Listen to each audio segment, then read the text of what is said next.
বটাঘটা, গোপালকে এবার জ্বালাতন করে অতিষ্ঠ করে দিতে হবে, বুঝলি? সে তো আপনি বহুদিন ধরেই চেষ্টা করে যাচ্ছেন। কাজের কাজ তো কিছুই হচ্ছে না। এবার হবে। ওকে ক্রমাগত চাপের মধ্যে রাখতে হবে, স্বস্তি দেওয়া যাবে না।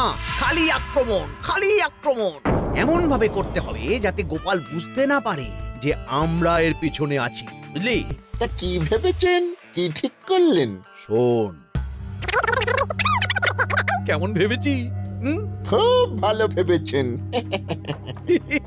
কাল সকালে শোন, কাল সকালে গোপাল যখন রাজসভাতে যাবে ঠিক তখনই এই কাজটা করতে হবে। রে, পারবি তো? পারবি?